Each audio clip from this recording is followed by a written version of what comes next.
आपण बघत आहात सत्य टॉक न्यूज चॅनल, शोध सत्यतेचा। नगर तालुका पंचायत समितीमध्ये शेतकऱ्याच्या वेगवेगळ्या योजनेच्या माध्यमातून जी शेतकऱ्याची या ठिकाणी फसवणूक होत आहे। अनेक योजने शेतकऱ्यांनी राबवल्या पण त्यांना आतापर्यंत पैसे मिळाले नाही। अशा सगळ्या योजनेची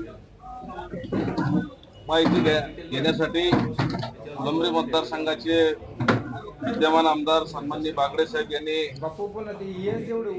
15 दिवसापूर्वी आम्हाला सर्व कार्यकर्त्यांना सांगितलं की अनेक लाभधारकांनी त्यांना फोन चालू होते, जेणेकरून ज्या शेतकऱ्यांनी विहिरी खोदल्या, कोणी गोठ्याचं बांधकाम केलंय, काही 2-2, 3-3 वर्ष झाली पैसे नाही, म्हणून याचा शेतकऱ्याशी चर्चा करून 30 तारखेला आम्ही पंचायत समिती, जिल्हा परिषद आणि जिल्हाधिकारी, तहसीलदार यांना सगळ्यांना निवेदन दिलंय।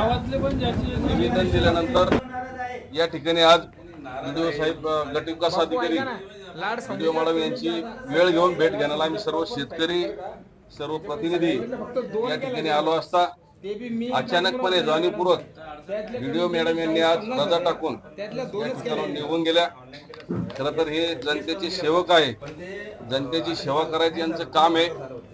अनेक शेतकरी या ठिकाणी त्यांना पेरणीला पैसे नाही, अनेक शेतकरी व्याजानं पैसे काढून त्या ठिकाणी विहिरीचं काम करतात, गोठ्याचं काम करतात आणि आज त्या या ठिकाणी निघून गेल्या शेतकऱ्याला न भेटता या ठिकाणी शेतकऱ्याचा संताप व्यक्त झालेला होता।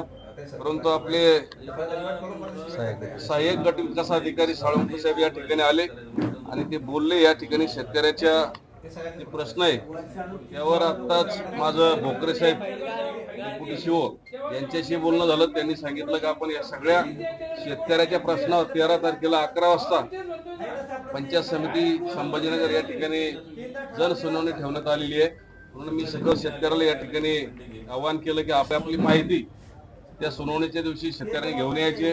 तिथं अनेक प्रकारच्या वेगवेगळ्या तक्रारी या ठिकाणी लाभधारकांनी केल्या। त्यांनी सांगितलं की एका विहिरीला आम्हाला 20,000 रुपये द्यावे लागतात, गोठ्याला 15,000 रुपये द्यावे लागतात, अनेक शेतकऱ्याचे या ठिकाणी फाईल गायब होतात। असे वेगवेगळे कारण प्रत्येक शेतकऱ्याचे आहे। या सगळ्या प्रश्नावर येणाऱ्या 13 तारखेला सुनावणी होऊन शेतकऱ्याला न्याय मिळावा या ठिकाणची अशी आम्हाला अपेक्षा आहे।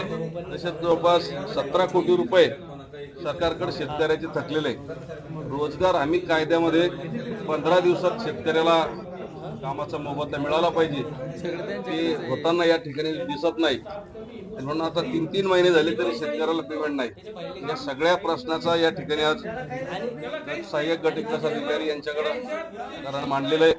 13 तारखेला सविस्तर सुनावणी होऊन या ठिकाणी शेतकऱ्याला निश्चितपणाने न्याय मिळेल अशी शासनाची अपेक्षा आम्हाला सगळ्यांना आहे।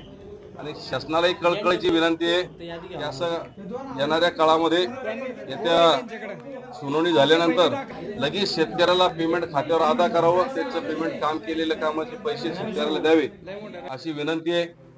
आताच काही शेतकऱ्यांना अजून दुसरी एक या ठिकाणी हे केले, जे गट्टूचे कामं होतात त्यांना लवकर दिले जातो, परंतु शेतकऱ्याला मात्र या ठिकाणी दिले जात नाही। कॉन्ट्रॅक्टरला पैसे दिले जाते, ज्या शेतकरी स्वतः लाभाची योजना आहे यांना मात्र त्यापासून दूर ठेवलं जातं की हा प्रकार कुठेतरी थांबला पाहिजे।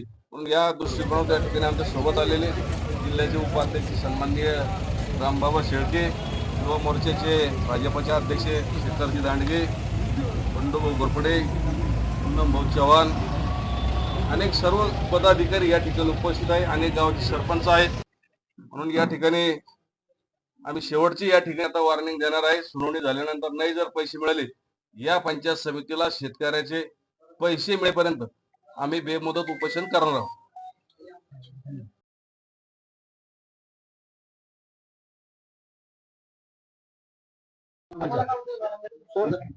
बरोबर आहे, छोटे किंवा इतर कामाचे त्याला म्हणजे किंवा त्यांचे मात्र गट्टूचे काम लगेच आता ही जी प्रक्रिया आहे तर हे सर जे नियमावली ठरलेले आहे त्यानुसार ते काही कामं झाले असतील तर प्रमाण किंवा आलेला निधी त्यांना मिळाला असेल, परंतु हळूहळू हा निधी प्रत्येक कामासाठी लाभार्थ्यांचा असेल किंवा सार्वजनिक योजना असतील त्यासाठी तो मिळत आहे असं या ठिकाणी आपण मागच्या कालावधीत दर्शवलेलं आहे। मीडिया प्लॅटफॉर्मला लाईक, फॉलो आणि सबस्क्राईब करा। तसंच सर्व नोटिफिकेशनसाठी बेल आयकॉन प्रेस करायला विसरू नका.